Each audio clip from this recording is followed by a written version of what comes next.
तो सबका नहीं आएगा तो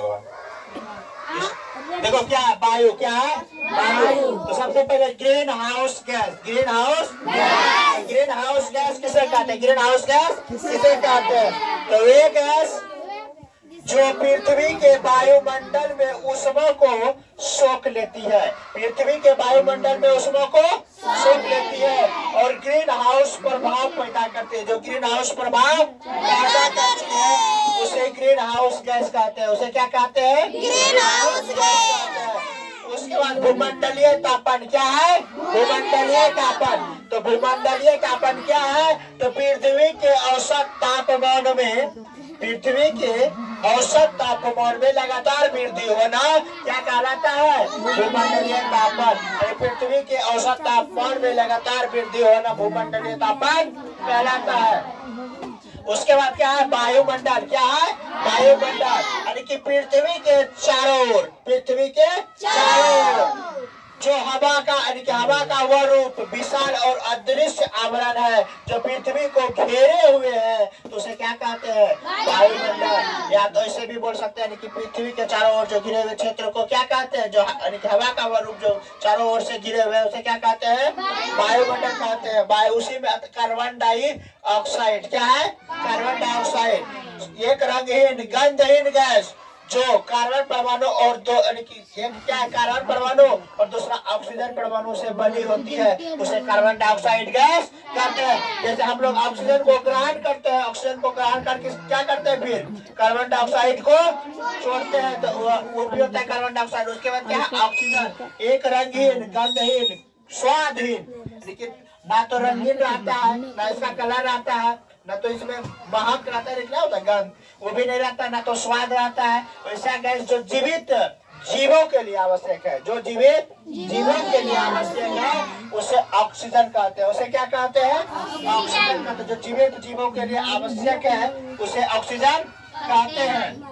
उसके बाद क्या है, देखो ये जो है वायुमंडल का ही भाग है, 5 भाग। वायुमंडल कितने भागों में बटाया है, 5 भाग। लेकिन क्षोभ मंडल, समताप मंडल, मध्य मंडल, ताप मंडल और वायुमंडल। तो सबसे पहला है क्षोभ मंडल, क्या है, क्षोभ मंडल, यही ना क्षोभ मंडल। तो पृथ्वी के वायुमंडल की सबसे निचली परत, पृथ्वी के वायुमंडल की सबसे निचली परत जहाँ जीवों क्या है, जहाँ जीवों के लिए जीवित जीवों के लिए आवश्यक, यही ना है पृथ्वी के वायुमंडल की सबसे निचली परत, जिसमें हम क्या करते हैं, रहते हैं, जिसमें हम रहते हैं उसे क्या कहते हैं, क्षोभ मंडल कहते हैं। या पृथ्वी की सतह से जो है 7 से 18 किलोमीटर की ऊंचाई तक है, 7 से 18 किलोमीटर की ऊंचाई तक है क्या, क्षोभ मंडल।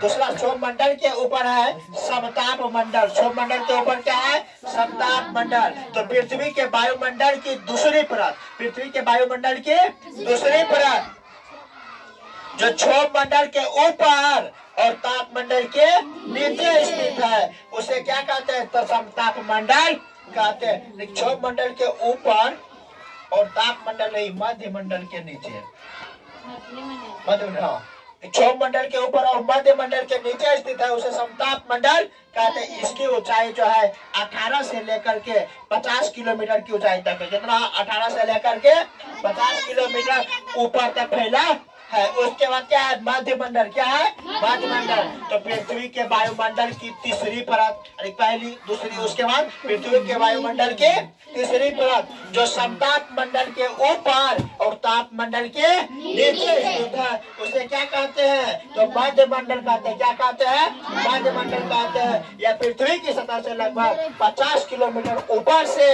85 किलोमीटर तक फैला हुआ है। उसके बाद क्या है, ताप मंडल, क्या है, ताप मंडल।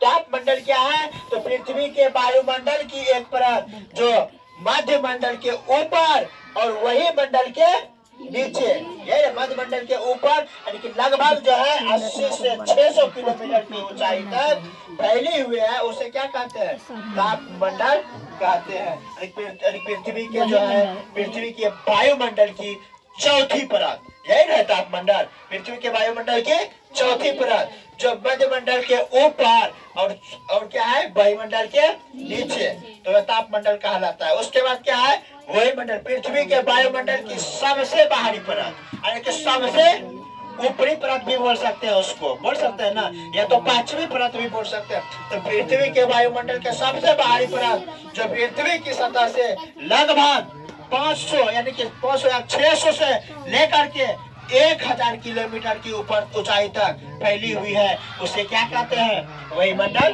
कहते हैं। इतना